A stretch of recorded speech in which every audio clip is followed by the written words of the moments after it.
नमस्कार जंटी में स्वागत है आपका। मैं हूं योगेंद्र, आप देख रहे हैं बड़ी खबर। बड़ी खबर में हम बात करेंगे महामारी। एक बार फिर हम ये मान के चलते हैं कि वायरस का असर खत्म हो रहा है या कम हो रहा है, लेकिन कुछ आंकड़े अभी चौंका रहे हैं। उसकी बड़ी वजह ये मानी जा सकती है कि हमारी लापरवाही कहीं ना कहीं उसकी वजह हो सकती है।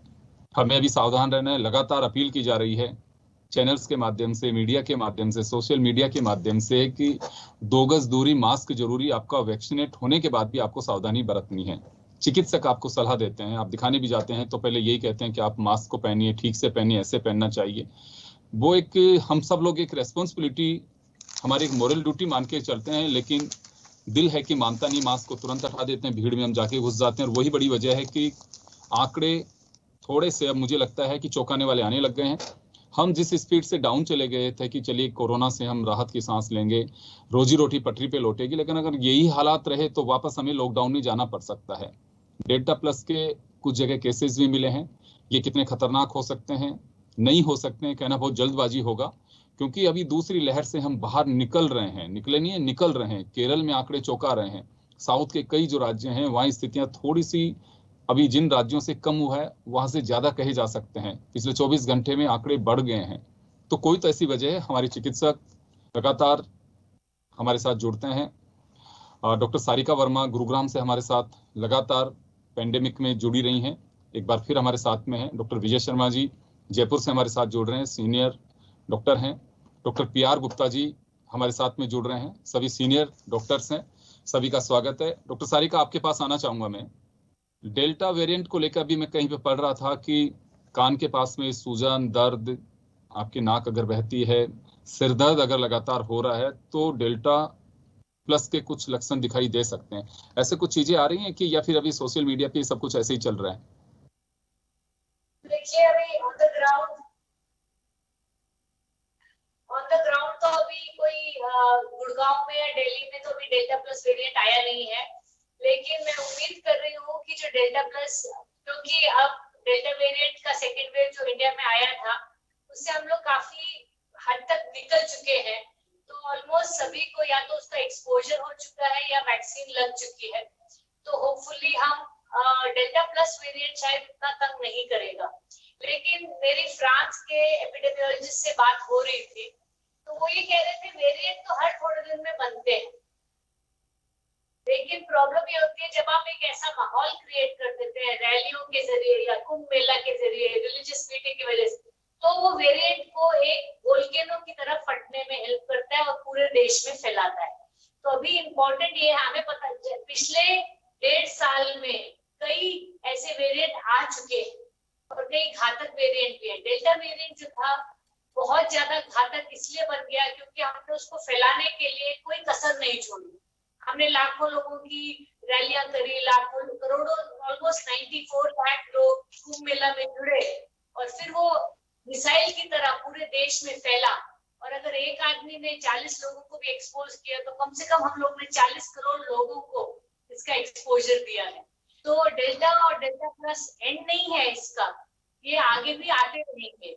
मेन चीज हमें ये समझनी है, अगर जनता सेकेंड वेव में हर घर में थी उससे भी सुधर नहीं सकी, इसके लायक ही नहीं है कि सुधर पाए, तो आपको सबको जबरदस्ती पकड़ के वैक्सीन लगानी पड़ेगी। इसके अलावा सरकार के पास कोई चारा नहीं बचता। हम सोचे कि लोग सुधर जाएंगे, शायद उनको सुधरने की क्षमता है ही नहीं। तो मैं रिक्वेस्ट करूंगी सरकार से, और आपको पता है मैं लगातार वैक्सीनेशन के लिए मांग कर रही हूँ, कई महीनों से कर रही हूँ। हर बंदे को, गरीब अमीर से अमीर को वैक्सीनेट करना है। आज ही मेरे को न्यूज आई कि हरियाणा में वैक्सीन आज खत्म हो गए। रोज के वैक्सीन लाखों में लगेंगे एक एक प्रदेश में, तो जाके हम सब सुरक्षित रहेंगे। क्योंकि डॉक्टर गुलेरिया ने ऑलरेडी कहा है कि 6 से 8 हफ्ते में तीसरी लहर आने वाली। बिल्कुल। और 31 दिसंबर तक का जो समय निर्धारित किया गया है सबको वैक्सीनेट करने का देश भर में, इस स्पीड से तो वो भी थोड़ा सा शक के दायरे में है कि 31 दिसंबर तक हम कैसे कर पाएंगे, क्योंकि पॉपुलेशन जिस तरह से, हमारे प्रोडक्शन जिस तरह से वैक्सीनेट कर रहे हैं, हम जिस प्रोडक्शन के साथ में वैक्सीन आ रही है, वो थोड़ा सा डाउटफुल है कि हम कैसे वैक्सीनेट कर पाएंगे इतने लोगों को। चलिए डॉक्टर विजय शर्मा जी। जी डॉक्टर सारिका, थोड़ा डाउटफुल नहीं है, ये स्पीड में गए तो हम 4 साल में लोगों को वैक्सीनेट नहीं कर पाएंगे। हमें स्पीड अपनी 10 गुना बढ़ानी पड़ेगी, तभी दिसंबर एंड का टारगेट मीट होगा। जी, डॉक्टर विजय शर्मा हमारे साथ में जुड़े हुए हैं जयपुर से। सर, आपके पास आना चाहूंगा। सेकेंड वेव से हम लोग निकल रहे हैं बाहर। अभी राजस्थान का अगर हम लें, दिल्ली लें, हरियाणा लें, ये वो मिडिल इंडिया का वो पार्ट है कि जहां से दूसरी लहर की तबाही से हम थोड़ा बाहर निकलने की कोशिश कर रहे हैं, बाहर निकल रहे हैं, लेकिन सब कुछ ओपन करने की वजह से चीजें वापस फैलती जा रही हैं। क्या लगता है, बहुत सारी चीजें टालनी पड़ी, ऑपरेशन टालने पड़े, बहुत सारे लोगों को हमें एक तरह से कहें कि लॉकडाउन में रखना पड़ा। तो ये स्थितियां हम बेहतर की ओर जा रहे हैं, या फिर आंकड़े जो आ रहे हैं भी, कुछ केरल से आ रहे हैं, कुछ और जगह से आ रहे हैं, वो थोड़ा सा हमें सरदर्द वापस दे रहे हैं, यानी कि पेंडेमिक से हम थोड़ा सा रिलैक्स फील कर रहे थे, वो वापस वैसे ही पैनिक कर रहा है। तो क्या लगता है इस हालात में आपको? योगेन जी, जिस पहली लहर के बाद जब हमारा सेकेंड लहर ने हमको परेशान किया, उस समय कुछ मिसकैलकुलेशन हुई। लोगों को ये लगा कि कोरोना चला गया है और अब ये दोबारा आने वाला नहीं है, जबकि विश्व के सारे देशों में इसकी तब तक 2 या 3 लहर आ चुकी थी। हमने उससे सबक नहीं सीखा। उसके बाद सेकेंड लहर ने जो अपना तेवर दिखाए हमारे देश में, वो किसी से छुपा हुआ नहीं है।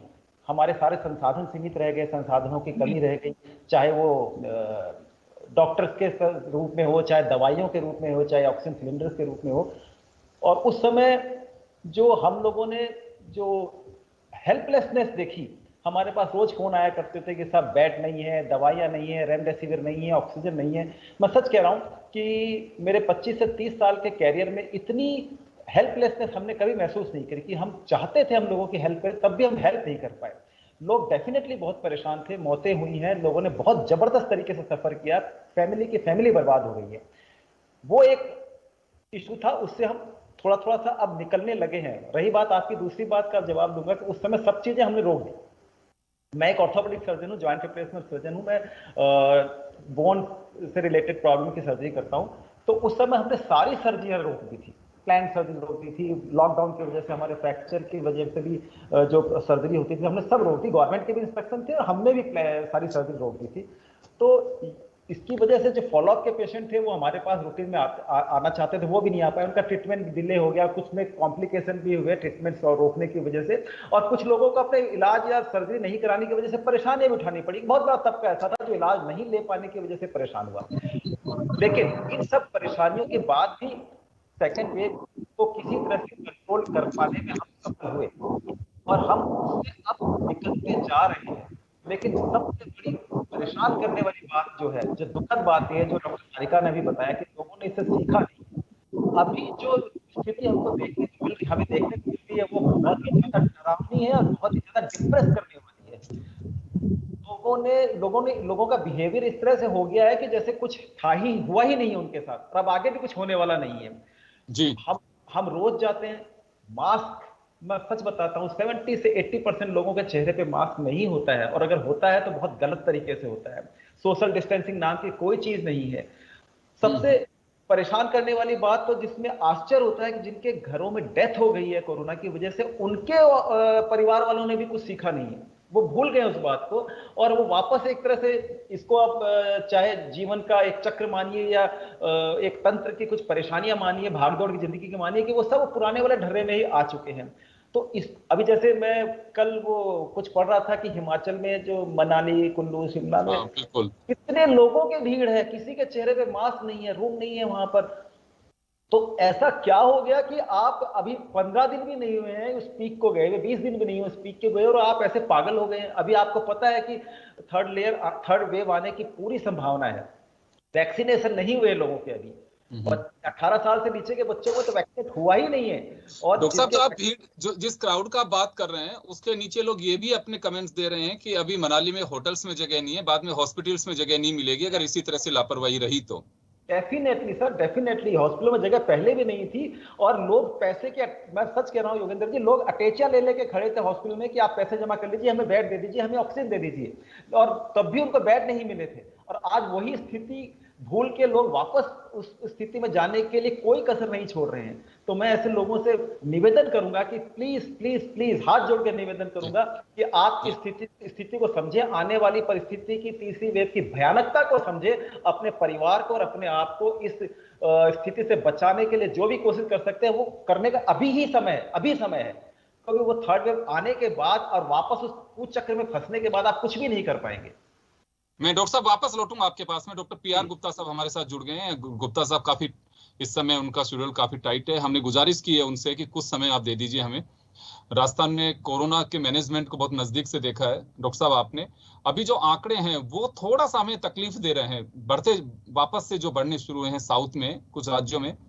तो अभी डॉक्टर साहब विजय शर्मा जी ने जो बात कही, डॉक्टर सारिका जी ने कही कि हम सबक नहीं लेते हैं। हमारी सबसे बड़ी तकलीफ यही है कि किसी घटना से हमें लेसन लेना चाहिए, खुशी से भी और गम से भी, लेकिन अगर ऐसे हम सबक नहीं तो सरकारें भी कुछ नहीं कर सकती, क्योंकि सरकार एक व्यक्ति के पीछे अपनी कैबिनेट नहीं लगा सकती, एक एक व्यक्ति के पीछे कोई व्यक्ति नहीं खड़ा हो सकता। तो ये हालात कैसे सुधर सकते हैं? तो लापरवाही का मैं कहूं कि एक बिल्कुल जो आलम दिखाई देता है वो तो ये कह सकते हैं कि जो थोड़ा भी इसके बारे में समझता है, सोचता है, उसकी नींद खराब कर रहा है। सर म्यूट है सर, सिस्टम आपका म्यूट है। गुप्ता साहब आपकी आवाज नहीं आ रही है, आपका सिस्टम म्यूट है सर, इसे अनम्यूट करिए। जी जी जी डॉक्टर साहब। हाँ, देखिए इसमें यह है कि संपूर्ण रूप से आप सरकारों को मुक्त नहीं कर सकते, व्यवस्था और लोग दोनों को मिलकर लड़ाई लड़नी होगी। ये सही है कि लोग थोड़ा सा लापरवाह हो जाते हैं, लेकिन प्रशासनिक अमला भी अपनी जिम्मेदारी से बच नहीं सकता, क्योंकि लोगों को वापस सजग करने में प्रशासनिक अमला ही काम आएगा। लोगों को वापस सजग करना चाहिए और जो कोरोना अप्रोप्रिएट गाइडलाइंस हैं उनका पालन करने के लिए बार बार उनको निर्देशित करना चाहिए, क्योंकि भूलना हमारी प्राकृतिक स्वभाव है। तो जैसे मास्क लगाना, सोशल डिस्टेंसिंग कायम करना और भीड़ भाड़ में न जाना, बहुत जरूरी होने पर ही घर से बाहर निकलना, सैर सपाटे को फिलहाल मुलतवी करना, ये ऐसी चीजें हैं जिनके लिए लोग स्वयं तो जिम्मेदार हैं ही, लेकिन प्रशासनिक अमले की भी अपनी जिम्मेदारी है कि वो लोगों को बार बार याद दिलाए। और साथ ही यदि लोग उनकी जो निर्देश है उनका पालन नहीं करते तो सख्ती भी बरतनी पड़ेगी, क्योंकि जो हमारे कोरोना के वेरिएंट्स हैं डेल्टा और डेल्टा प्लस, इनके लिए ये एक और मुसीबत है कि न केवल इनकी जो ट्रांसमिसिबिलिटी है वो ज्यादा है, बल्कि ये आघात भी शरीर पे ज्यादा करते हैं, बीमारी भी ज्यादा सीवियर होती है। लेकिन एक और जो मुसीबत है वो ये है कि जरूरी नहीं है कि जो वैक्सीन हम दे रहे हैं वो भी इन्हें रोकने में कामयाब होंगे। तो जो मेन जो हमारे पास अस्त्र है, इनको इनके प्रसार, सोशल डिस्टेंसिंग, अवॉइडिंग क्राउड्स, यही जो 3 चीजें हैं वो मूल मंत्र है हमारे, वही काम आएंगे। जी बिल्कुल। डॉक्टर सारिका आपके पास आना चाहूंगा। हमने स्थिति और परिस्थिति को लेकर के चर्चा की अभी। अब हम जानना चाहेंगे कि हम कैसे लोगों को, क्योंकि ये मुझे लगता है कि अलग तरह की शिक्षा देने की बात है, हमें जागरूक जिससे करने की बात है। अभी सबकी चिंता का विषय है यही है कि क्राउड हो, चलिए अपने सबका काम चलता रहना चाहिए, लेकिन लापरवाही जो दिखाई देती है, अभी डॉक्टर साहब ने कहा कि अपनों को खोके भी लोग नहीं समझ रहे, तो फिर कैसे समझ आएगी? समझ आएगी कि सीधी सी बात है। एक अभी सर्वे हुआ था कि 66% लोग मास्क सही से नहीं पहन रहे, लेकिन 100% लोगों को पता था कि मास्क पहनने की जरूरत है। तो इसका मतलब है सरकार का मैसेज तो सब तक पहुंच चुका है, लेकिन पालन में अनुशासन नहीं है। तो इसका यही मतलब है कि हम नहीं सुधरेंगे, तो इसलिए इन सभी लोगों को वो वैक्सीन लगाकर इनको बचा के रखना पड़ेगा। आज ही मेरा एक कजन है, यूएस में रहते हैं, कह रहा था कि मेरे को तो अप्रैल में डोज लग गई 2 और अब मैं कहीं भी जाऊं यहाँ मास्क की आवश्यकता नहीं है। तो आप देखेंगे जब डोनाल्ड ट्रंप अमेरिका में थे लाखों लोग मर रहे थे, और जो बाइडेन ने आके फटाफट 55% लोगों को 2 वैक्सीन के डोज लगा दिए और 55% लोगों को वैक्सीन लगने के बाद पूरा कंट्री नॉर्मल हो गया है, खुल गया है, वहां सब कुछ खुल गया है, पार्क खुले हैं, बस स्टैंड खुले हैं, ट्रैवल सब कुछ, सब बिना मास्क के घूम रहे हैं। तो इससे हमें हिंदुस्तान को सीख लेनी पड़ेगी। जितना पैसा हम एक हफ्ते के लॉकडाउन में लूज करते हैं, उतने में तो हम सारी कंट्री को वैक्सीनेट कर चुके होते। इतनी सद्बुद्धि में प्रार्थना करूंगी भगवान से कि हमारी सरकार को मिले कि इतने में तो आप कई बार लोगों को वैक्सीनेट कर चुके होते। तो जल्द से जल्द कम से कम 200 करोड़ वैक्सीन इनको शॉट लगाने की जरूरत है, ताकि 70% जो लोग हैं हम वैक्सीनेट हो जाएं। वैक्सीनेशन के अलावा और कोई चारा नहीं है। इजराइल जैसे देश ने 70% लोगों को वैक्सीनेट कर दिया है, यूएसए ने 55% को वैक्सीनेट कर दिया, वो पूरी इकोनॉमी खुल गई है। हमारी इकोनॉमी कितनी बार बंद होगी, कितनी बार खुलेगी? लोगों के घर में आटा दाल खत्म हो रखा है, इसीलिए जान को जोखिम में लेकर भी वो बाहर निकल रहे हैं। लोगों की भी गलती नहीं है, घर में चूल्हा जलाने की जरूरत है और गैस भी उन्होंने 840 कर दिए है। तो सरकार को भी समझना पड़ेगा, लोगों की जो है दिल पे आ चुकी है, घर बैठ नहीं सकते, बिजनेसेस खोलने पड़ेंगे। तो वैक्सीनेट, इसके अलावा कोई चारा नहीं है। जी डॉक्टर विजय शर्मा जी, आपके पास आना चाहूंगा मैं।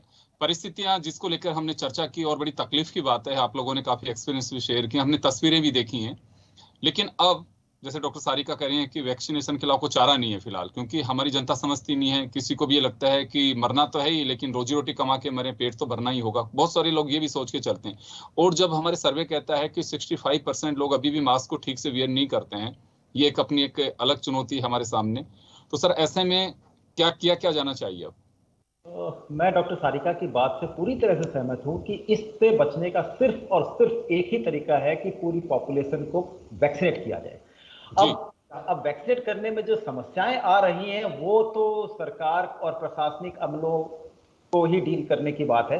अगर वैक्सीन की डॉक्टर साहब 31 दिसंबर तक का समय लेके चल रही है केंद्र सरकार की, 31 दिसंबर तक हम कर देंगे, लेकिन मिस्टर गुलेरिया की बात पे यकीन करें तो अगस्त जो है हमारे लिए चैलेंजिंग आने वाला है। जी बिल्कुल, जिस हिसाब से चल रहा है चैलेंज आने वाला, चैलेंज बिल्कुल सामने खड़ा है। मैं तो कह रहा हूँ परेशानी सामने दिख रही है। अब लोग देखना ही नहीं चाहें, आंख बंद करके बैठ जाएं तो उससे समस्या खत्म नहीं होने वाली है। मैं तो कह रहा हूँ कि आप दूसरे देशों से सीखिए ना, कि हर देश में कितने कितने टाइम के बाद से वेव्स आई हैं। तो आपके देश में ऐसा क्या है कि आपके देश में वेव नहीं आएगी तीसरी? भाई आपके सामने तो पूरा रिकॉर्ड पड़ा है। आप चाहे ब्रिटेन को देख लें, आप फ्रांस को देख लें, आप जर्मनी को देख लें, आप सब जगह देख लें, सब जगह वेव्स आई है। तो आपके यहाँ क्यों नहीं आएगी?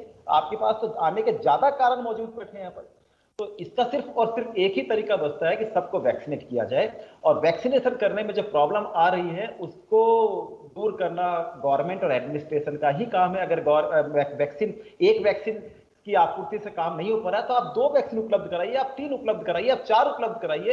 ये आपका काम है, आपकी जिम्मेदारी है। आपका इस समय, इस महामारी के समय आपकी प्रायोरिटी सिर्फ एक है, इस महामारी से लोगों की जान को बचाना। बाकी सब चीजें इस समय सेकेंडरीज है। आपको दूसरे काम रोक देने चाहिए। आपके पास अगर फंड की प्रॉब्लम है तो उस फंड को डाइवर्ट कीजिए। इस समय सिर्फ एक ही सर फंड के अलावा देखिए, इलेक्शन जब लड़ते हैं राजनीतिक दल अरबों रुपए खर्च करते हैं, डोनेशन भी उसी तरह से मिलता है। तो ऐसा तो है नहीं कि लोगों के पास में पैसा नहीं है। आपको जो इलेक्शन कैंपेन के लिए आप पैसा लेना चाहते हैं, उस पैसे को आप इधर लगा दीजिए, एक बार देश बचेगा, सब ठीक रहेगा। तो मुझे लगता है कि ज्यादा बेहतर होगा। मैं बिल्कुल सही कह रहा हूँ, फंड की कोई कमी नहीं है। जब भी सरकारों के पास पैसों की कमी है आई है, सरकार ने लोगों से दान की अपेक्षा करी है, लोगों ने जी खोल के सहायता करी है सरकार की। कभी भी ऐसा नहीं हुआ कि लोगों ने सरकार को सहायता नहीं करी हो, चाहे वो 100 रुपए की सहायता करी हो, चाहे 1 करोड़ रुपए की सहायता करी हो। लोगों ने अपनी हैसियत के हिसाब से पूरा सहयोग किया है। अब उसको काम में लेना तो सरकार और एडमिनिस्ट्रेशन का ही काम है। तो वैक्सीनेशन के अलावा कोई दूसरा रास्ता नहीं है। और जब तक वैक्सीनेशन नहीं होता तब तक पब्लिक को भी ये समझना पड़ेगा कि उसको ये सेफ्टी मेजर्स लेने ही पड़ेंगे। सही बात है कि वो घर नहीं बैठ सकते, अपने परिवार का चलाना है, उसको अपने बच्चों का पालना है, तो उसको काम भी करना पड़ेगा। और इन सब चीजों के लिए सेफ्टी मेजर्स बहुत जरूरी है। बिल्कुल। 1 मिनट का समय मैं डॉक्टर PR गुप्ता साहब को दूंगा। सर आप तो एडवाइजरी कमेटी के सदस्य हैं, गाइडलाइन पे भी आप लोग फोकस करते हैं, सरकार को एडवाइस भी करते हैं कि हमें ये करना चाहिए। एक तरफ चिंता वापस से बढ़ना शुरू हुई है, दूसरी तरफ लोग इसे और ओपन करने की बात कर रहे हैं कि सर आप मैरिज में भी 200 लोगों को अलाउ करिए, सैर सपाटे के लिए भी आप अलाउ करिए, संडे का कर्फ्यू भी आप बिल्कुल बंद कर दीजिए। तो ये क्योंकि लोग कुछ तो घुट रहे हैं अंदर कि नहीं निकलना है हमें बाहर, कुछ लोगों के रोजगार का संकट है। सर ये कोऑर्डिनेशन कैसे होगा आपस में, कॉम्बिनेशन की बड़ी आवश्यकता है देखिए जी पहली बात तो यह है कि इसमें कोई शक नहीं कि 100% वैक्सीनेशन जरूरी है, लेकिन इसमें जो समस्याएं हैं कुछ वो पैसे की ही नहीं है। वैक्सीनेशन उत्पादन की भी हमारी एक क्षमता है, उसकी लिमिट्स है, और एडमिनिस्ट्रेटिव मशीनरी जो चाहिए उसकी भी लिमिटेशंस हैं। इसलिए वैक्सीनेशन 100% हो, ये होना चाहिए, लेकिन इसमें पैसा कहीं भी आड़े नहीं आ रहा। हमारी क्षमताएं शायद आड़े आ रही हैं, लेकिन एक बात और ध्यान रखना होगा कि दूसरे जो विकसित देश हैं, अमेरिका, स्विट्जरलैंड, ऑस्ट्रेलिया, इनमें नंबर पॉपुलेशन इतनी कम है कि संपूर्ण वैक्सीनेशन जैसे स्विट्जरलैंड में हो गया, और उन्होंने तो एक बार मास्क भी हटा दिया था, लेकिन वो वापस कोरोना का प्रकोप आया तो उन्होंने वापस मास्क कंपल्सरी कर दिया। बिल्कुल तो इसलिए वैक्सीनेशन जरूरी है, लेकिन जब तक वैक्सीनेट पूरा नहीं हो जाए, और दूसरी बात जब तक कोरोना का प्रकोप खत्म नहीं हो जाए, तब तक हमें कोरोना एप्रोप्रिएट बिहेवियर तो अपनाना ही होगा। और जो लोगों की डिमांड है शादियों में 200 जरूरी है, वो बिल्कुल नहीं मानने चाहिए। लॉकडाउन अपनी सीमा में ही खोलना चाहिए। कोरोना से बचाव ज्यादा जरूरी है। डॉक्टर साहब मैं रोकना चाहूंगा, समय का अभाव है, मैं रोकना चाहूंगा। डॉक्टर सारिका मैं माफी चाहूंगा, समय का अभाव है, मैं रोकना चाहूंगा आप सभी को। एक बात बोलना चाह रही हूँ कि हमने एक दिन में 80 लाख वैक्सीनेट कर लिए लोग। इसका मतलब हमारा प्रशासनिक अभाव नहीं है सर। अगर हमने बाकी कंट्रीज की तरह 6 महीने पहले वैक्सीन ऑर्डर करे होते तो आज ये नौबत नहीं आती। इसमें कोई डाउट नहीं है डॉक्टर सारिका, लेकिन प्रोडक्शन कैपेसिटी जो है उसे बढ़ाने की ज्यादा जरूरत है। अब वो तो आज प्रोडक्शन कैपेसिटी की प्रॉब्लम नहीं होती, पर मैं निवेदन करूंगी आज भी आप कम से कम 50 करोड़ डोजेस ऑर्डर करो, ताकि जैसे जैसे मिलती जाए तैसे तैसे लगती जाए। जी बिल्कुल, निश्चित रूप से रिजल्ट यही निकलता है कि आपकी जान की परवाह आपको होनी चाहिए। आपको नहीं है तो दूसरे को बिल्कुल नहीं होगी, और आपकी वजह से दूसरे लोग भी संक्रमित हो सकते हैं। अभी कोरोना गया नहीं है, जिन जगह पे केसेस कम मिल रहे हैं, आप पे यकीन मानिए है कि कम केस से ही काफी बढ़ते जा रहे हैं। और हमें बस सावधानी ही इसका एक इलाज है कि हमें मास्क पहनना है। वैक्सीनेशन की अगर आपके पास में सुविधा है तो आप जरूर लगवाइए, और चिकित्सक जो सलाह देते हैं आप वो जरूर लें। अवॉइड मत करिए कि मेरे बुखार आ रहा है, खांसी हो रही है, जुकाम हो रहा है, आप उसे अवॉइड मत करिए। छोटी बीमारी या कहें कि कुछ नहीं, हल्दी का दूध पी के ठीक हो जाऊंगा, बिल्कुल नहीं। आप भ्रम में मत रहिए। कौन सा वेरिएंट, क्या म्यूटेंट किस तरह का सामने आ रहा है कहना बहुत मुश्किल है। अभी किसी तरह की रिसर्च इसको लेकर के नहीं है। जो चीजें आ रही हैं हम पास्ट से सीख रहे हैं, फ्यूचर में क्या होगा कोई पता नहीं है, तो हमें सावधान रहना ज्यादा जरूरी है। बहुत बहुत शुक्रिया आप सभी का। बड़ी खबर में इतना ही, दीजिए इजाजत, नमस्कार।